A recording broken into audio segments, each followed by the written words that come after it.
Banking സിംപ്ലിഫൈഡിൻ്റെ പുതിയ എപ്പിസോഡിലേക്ക് സ്വാഗതം. ബാങ്കിങ് സേവനങ്ങളുമായി ബന്ധപ്പെട്ട് അല്ലെങ്കിൽ ബാങ്ക് ഇതര സാമ്പത്തിക സ്ഥാപനങ്ങളുമായി ബന്ധപ്പെട്ട് ക്രെഡിറ്റ് ഇൻഫർമേഷൻ കമ്പനികളുമായി ബന്ധപ്പെട്ട് സിബിൽ റിപ്പോർട്ട് മുതലായവ തരുന്ന സ്ഥാപനങ്ങളാണ് ക്രെഡിറ്റ് ഇൻഫർമേഷൻ കമ്പനികൾ. ഇത്തരം സ്ഥാപനങ്ങളുമായി ബന്ധപ്പെട്ട് വരുന്ന സേവനങ്ങളിലെ പോരായ്മകൾ അല്ലെങ്കിൽ സേവനങ്ങളിലെ വീഴ്ചകൾ, ബുദ്ധിമുട്ടുകൾ, തടസ്സങ്ങൾ എന്നിവ പരിഹരിച്ചു കിട്ടുവാൻ ഇപ്പോൾ നിലവിൽ സംവിധാനം ഉണ്ട്. ഇതിനായി ആദ്യമേ തന്നെ ഏത് സ്ഥാപനവുമായി ബന്ധപ്പെട്ട പരാതിയാണോ ആ സ്ഥാപനത്തിലാണ് ആദ്യമായി പരാതി നൽകേണ്ടത്. പരാതി നൽകുമ്പോൾ ഏറ്റവും പ്രധാനപ്പെട്ട കാര്യം, നമ്മൾ നൽകുന്ന പരാതിയിൽ ഇത് പരാതിയാണ് എന്ന് എഴുതാൻ മറക്കരുത്. അപേക്ഷ എന്നുള്ള രീതിയിലല്ല, പരാതി എന്ന് തന്നെ ഈ കത്തിൽ എഴുതിയിരിക്കാൻ ശ്രദ്ധിക്കുക. പരാതി ലഭിച്ചാൽ ഓരോ പരാതിക്കും അപ്പോൾ തന്നെ ഒരു എക്നോളജ്മെന്റ്, ഒരു നമ്പർ സഹിതം പരാതിക്കാർക്ക് നൽകണമെന്നാണ് റിസർവ് ബാങ്ക് ഓഫ് ഇന്ത്യ ഇപ്പോൾ ഈ സ്ഥാപനങ്ങൾക്കെല്ലാം നൽകിയിരിക്കുന്ന നിർദ്ദേശം. പരാതി നൽകുവാൻ ഈ സ്ഥാപനങ്ങളിൽ ഇടപാടുകാർ നേരിട്ട് പോകണം എന്ന് നിർബന്ധമില്ല. നേരിട്ട് പോയി നൽകാം, ഒരു ഓപ്ഷൻ അതാണ്. മറ്റൊന്ന്, ഇമെയിൽ വഴി പരാതി നൽകാം. കസ്റ്റമർ കെയറിലേക്ക് ഫോൺ ചെയ്ത് പരാതി നൽകാം. കൂടാതെ അതാത് സ്ഥാപനങ്ങളുടെ വെബ്സൈറ്റിൽ കംപ്ലൈന്റ് ലോഡ്ജ് ചെയ്യാനും ഗ്രീവൻസ് റിഡ്രസിലും എല്ലാം ഉള്ള ഒരു വെബ്സൈറ്റിൽ ഒരു ലിങ്ക് ഉണ്ടായിരിക്കും. ആ ലിങ്ക് നൽകണമെന്നും റിസർവ് ബാങ്ക് ഓഫ് ഇന്ത്യയുടെ നിർദ്ദേശത്തിലുള്ളതാണ്. അതുകൊണ്ട് ഈ സ്ഥാപനങ്ങളുടെ എല്ലാം തന്നെ വെബ്സൈറ്റിൽ അങ്ങനെ ഒരു ലിങ്ക് ഉണ്ടാവും. ആ ലിങ്കിൽ നമുക്ക് നമ്മുടെ പരാതികൾ ലോഡ്ജ് ചെയ്യാവുന്നതാണ്.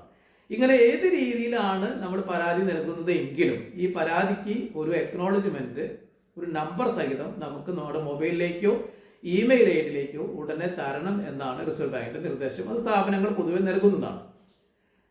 ഓഫീസിൽ നേരിട്ട് പോയി ഒരു കത്തായിട്ടാണ് പരാതി നൽകുന്നതെങ്കിൽ എപ്പോഴും ശ്രദ്ധിക്കേണ്ടത്, ഈ പരാതിയുടെ ഒരു കോപ്പിയിൽ അത് അവിടെ സ്വീകരിച്ചതായിട്ട് സീല് വെച്ച് ഡേറ്റ് ഇട്ട് ഒപ്പിട്ട് വാങ്ങിക്കാൻ ശ്രദ്ധിക്കണം.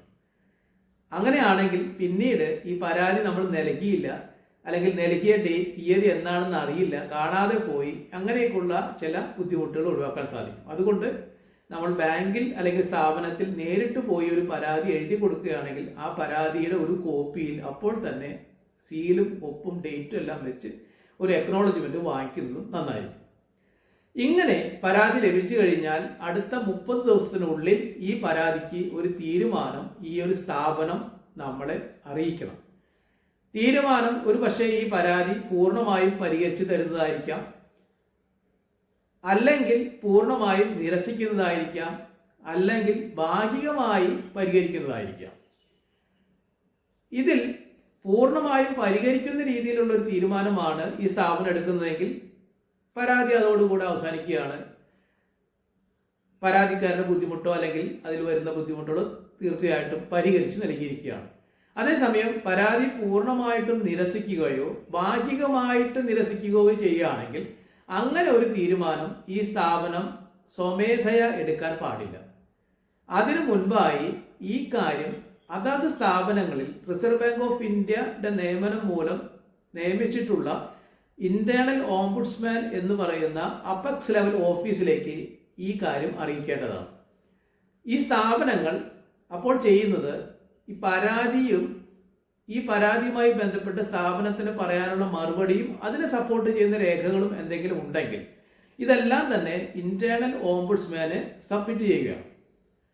ഇന്റേണൽ ഓംബുഡ്സ്മാൻ അതിൽ കൂടുതലായിട്ട് എന്തെങ്കിലും കാര്യങ്ങൾ ആവശ്യമുണ്ടെങ്കിൽ, അല്ലെങ്കിൽ ഈ സ്ഥാപനത്തിലെ ഉദ്യോഗസ്ഥരെ നേരിട്ട് കണ്ടോ അല്ലെങ്കിൽ അവരുടെ അടുത്ത് നിന്ന് കൂടുതൽ വിവരങ്ങളോ വിശദവിവരങ്ങളോ ഇൻഫർമേഷനോ കളക്ട് ചെയ്യാനുണ്ടെങ്കിൽ ഇതെല്ലാം കളക്ട് ചെയ്തതിന് ശേഷം പരാതിയും കൂടെ പരിശോധിച്ചതിന് ശേഷം, ആവശ്യമുണ്ടെങ്കിൽ പരാതിക്കാരുടെ അടുത്ത് നിന്ന് കൂടുതലായിട്ടുള്ള വിവരങ്ങൾ കൂടെ ശേഖരിച്ചതിന് ശേഷം ഇന്റേണൽ ഓംബുഡ്സ്മാൻ ഇതിൽ ഒരു തീരുമാനം എടുക്കും. ഈ തീരുമാനം ബാങ്കുകളോ അല്ലെങ്കിൽ സ്ഥാപനങ്ങളോ ഈ പരാതി നിരസിക്കുവാനുള്ള ഒരു തീരുമാനത്തിനോട് വേണമെങ്കിൽ ഇന്റേണൽ ഓംബുഡ്സ്മാന് ഈ കാര്യങ്ങളെല്ലാം പരിശോധിച്ച ശേഷം വേണമെങ്കിൽ അങ്ങനെ ആ തീരുമാനത്തിനോട് യോജിക്കാം. സ്ഥാപനം ഈ പരാതി നിരസിക്കാൻ എടുത്തിരിക്കുന്ന തീരുമാനത്തിനോട് യോജിക്കാം, അല്ലെങ്കിൽ അതിനോട് വിയോജിക്കാം.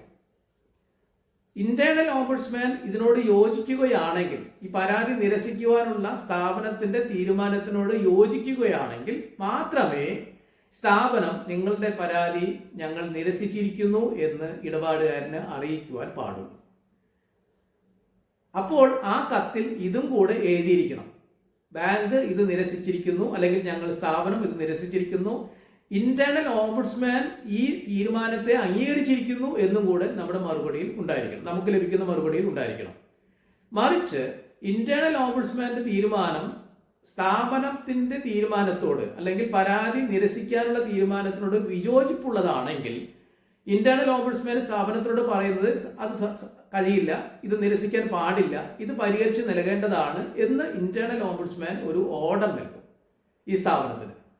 അപ്പോൾ ഈ ഓർഡർ അനുസരിക്കുവാൻ ഈ സ്ഥാപനത്തിന് ഉത്തരവാദിത്തമുണ്ട്, ബാധ്യസ്ഥരാണ് അവർ. അതനുസരിച്ച് ഇന്റേണൽ ഓംബുഡ്സ്മാൻ പറയുകയാണെങ്കിൽ ഈ ഒരു പരാതി പരിഹരിച്ച് തന്നെ നൽകുവാൻ ഈ സ്ഥാപനത്തിന് ഉത്തരവാദിത്തമുണ്ട്. ഈ കാര്യങ്ങളെല്ലാം തന്നെ പരാതി നൽകി 30 ദിവസത്തിനുള്ളിൽ തന്നെ തീർക്കേണ്ട കാര്യങ്ങളാണ്. 30 ദിവസത്തിനുള്ളിൽ പരാതി നിരസിച്ചതായിട്ട് ഒരു കത്ത് ലഭിക്കുകയോ അല്ലെങ്കിൽ 30 ദിവസത്തിനുള്ളിൽ ഒരു മറുപടി പോലും ലഭിക്കാതിരിക്കുകയോ ചെയ്യുകയാണെങ്കിൽ പരാതിക്കാരന് ഈ പരാതിയുമായി റിസർവ് ബാങ്കിലെ ഓംബുഡ്സ്മാനെ സമീപിക്കാവുന്നതാണ്. അതും വളരെ ലളിതമാണ്. റിസർവ് ബാങ്ക് ഓഫ് ഇന്ത്യയുടെ വെബ്സൈറ്റ് വഴി ഇപ്പോൾ ഇത്തരം പരാതികൾ കൊടുക്കാനുള്ള സംവിധാനമുണ്ട്. വളരെ ലളിതമാണ്.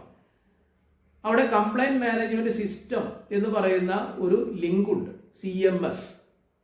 റിസർവ് ബാങ്ക് ഓഫ് ഇന്ത്യയുടെ വെബ്സൈറ്റിൽ അങ്ങനെ ഒരു ലിങ്ക് ഉണ്ട്, cms.rbi.org.in എന്നാണ് ഈ സൈറ്റിന്റെ അഡ്രസ്. cms.rbi.org.in എന്ന് പറയുന്ന ഈ വെബ്സൈറ്റിലേക്ക്, ഈ ലിങ്കിലേക്ക് ഇതുമായിട്ട് ബന്ധപ്പെട്ട പരാതി റിസർവ് ബാങ്ക് ഓഫ് ഇന്ത്യയിലെ ഓംബുഡ്സ്മാന് നൽകാവുന്നതാണ്. അപ്പോൾ ഒരു കാര്യം ശ്രദ്ധിക്കാനുള്ളത്, അതാത് സ്ഥാപനങ്ങളിൽ പരാതി നൽകി 30 ദിവസം കഴിഞ്ഞതിന് ശേഷം മാത്രമേ ആ പരാതി പരിഹരിച്ച് കിട്ടിയിട്ടില്ലെങ്കിൽ മാത്രമാണ് റിസർവ് ബാങ്കിലെ ഓംബുഡ്സ്മാനിലേക്ക് പോകാൻ സാധിക്കുള്ളൂ. അല്ലെങ്കിൽ അദ്ദേഹം അത് നിരസിക്കും. അദ്ദേഹം പറയും ആദ്യമേ തന്നെ നിങ്ങൾ നിങ്ങളുടെ സ്ഥാപനത്തിൽ പരാതി കൊടുക്കൂ, അതിനുശേഷം തിരിച്ചു വരുമെന്ന് പറയും. അതുകൊണ്ട് തീർച്ചയായിട്ടും അതാത് സ്ഥാപനങ്ങളിൽ പരാതി കൊടുത്ത് അവിടുത്തെ തീരുമാനം കഴിഞ്ഞതിന് ശേഷം മാത്രമേ, അല്ലെങ്കിൽ തീരുമാനം 30 ദിവസത്തിനുള്ളിൽ അറിയിച്ചില്ലെങ്കിൽ മാത്രമേ റിസർവ് ബാങ്കിലെ ഓംബുഡ്സ്മാനിൽ പരാതി കൊടുക്കാനായിട്ടുള്ള സംവിധാനം ഇപ്പോൾ നിലവിലുള്ളൂ.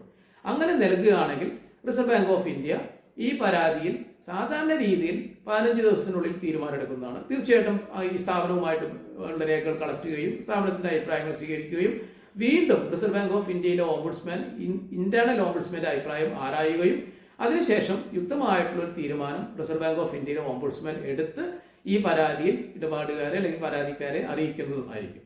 ഇങ്ങനെ വരുന്ന ഒരു തീരുമാനം, റിസർവ് ബാങ്ക് ഓഫ് ഇന്ത്യയിലെ ഓംബുഡ്സ്മാൻ എടുക്കുന്ന തീരുമാനവും ഈ പരാതിക്കാർക്ക് പൂർണ്ണമായിട്ടും തൃപ്തികരമല്ലെങ്കിൽ റിസർവ് ബാങ്ക് ഓഫ് ഇന്ത്യയിൽ തന്നെ അടുത്ത അപ്പീൽ നൽകാനുള്ള സംവിധാനവും ഈ പരാതി പരിഹാര സംവിധാനത്തിൽ ഇപ്പോൾ നിലവിലുണ്ട്. ചുരുക്കി പറഞ്ഞാൽ ബാങ്കുകളുമായും ബാങ്ക് ഇതര സ്ഥാപനങ്ങളുമായോ ക്രെഡിറ്റ് ഇൻഫർമേഷൻ കമ്പനികളുമായിട്ട് ബന്ധപ്പെട്ട പരാതികൾ, സേവനങ്ങളിൽ വരുന്ന വീഴ്ചകൾ, പോരായ്മകൾ ഇവയെല്ലാം തന്നെ വളരെ എളുപ്പത്തിലും ലളിതമായും സുഗമമായും പരിഹരിച്ചു കിട്ടുവാനുള്ള ഒരു സംവിധാനം ഇപ്പോൾ നിലവിലുണ്ട്. ബാങ്കിങ് സിംപ്ലിഫൈഡിന്റെ അടുത്ത എപ്പിസോഡുമായി അടുത്ത തവണ കാണാം. Thank you very much.